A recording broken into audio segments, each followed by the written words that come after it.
Today's reading is Cursed Sword, part of the Monster Girl Encyclopedia book series. Former human women who have been entranced by cursed swords, but the weapons are from generations ago when they were created by a wicked lord who imbued them with malice. In those days, they were fearsome weapons that would cause a human who picked one up to go mad and change into a mass murderer who would even slay his own comrades in his quest for bloodshed. Their nature has changed along with the transformation of the monsters, just like the Realm of Silver, weapons used by monsters. They inflict wounds on an opponent's mana rather than their body. And they don't kill. Instead of feeling pain, they would feel hot, throbbing sensations. Instead of blood, the body's mana leaks out, only to be replaced by the mana from the cursed sword, changing the victim into a monster. Due to the danger they once posed, they are sealed away in various places by the current lord. But with the passage of time, the seals have weakened, and many have been unearthed by illegal diggers. At a glance, a cursed sword looks like any regular sword, but those who carelessly pick one up will be parasitically infested, their body and mind gradually corrupted. By having the host cut people, the cursed sword sucks up mana, growing more powerful and sinister.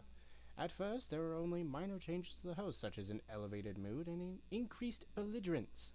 But, little by little, the sword's influence grows, and the host will end up being compelled to cut humans with it whenever she sees them. The power of the ancient lord dwelling within these cursed swords grants those who possess them inhuman strength. For example, a mere village girl would become a formidable swordsman. If she cuts a human, the pleasure of breaking free from human fetters when monsterized will also be induced in her. She will start to direct her blade towards humans of her own free will in pursuit of such pleasure, and the fusion with the cursed sword will progress, along with the climaxing from each and every time she cuts a human, causing her aggressive nature to bloom and progress with the sword's growth. Eventually, she will come to regard herself and this cursed sword as being of the same existence.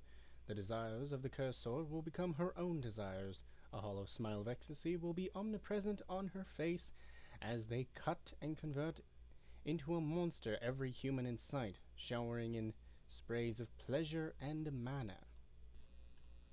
Once they themselves transform into a cursed sword, they can no longer control their urges. While cutting people to obtain pleasure, each time that they do, they will experience a lack of fulfillment, and even more powerful urges directed at men will gush forth. If they spot a man who strikes their fancy, they will slash at and violate him. However, once they recognize a man as their husband and are held in his arms, or have their head stroked by him, they become meek, entrusting their body to him in a trance, as if their usual severely vicious demeanor had been a lie. For a female monster, the pleasure of cutting people is nothing compared to the pleasure she shares with her husband, which is more pleasurable and fulfilling than anything. The husband is her scabbard, after all, with the frequent mutual touching and sex. These once empty girls become fulfilled with passion, and their aggressive urges no longer appear. The uncontrollable urge to attack changes into an uncontrollable urge to express their love. They cuddle with their husband and fawn on him, and when they open their mouth, it is to profess their love, or beg for sex. Also, since their consciousness as a cursed sword recognizes their husband as their owner, they are extremely devoted, as though to say not only the sword's sharp, aggressive nature, but the entirety of their being exists just for their husband.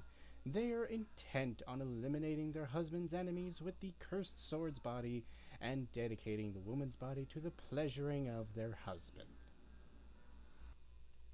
However, if neglected for a long period of time and left unfulfilled, they will once again become unsheathed and attack in an attempt to violate their husband. However, rather than it being an aggressive urge, it looks to be more of a peeved outburst because they didn't get the affection they desired from their husband.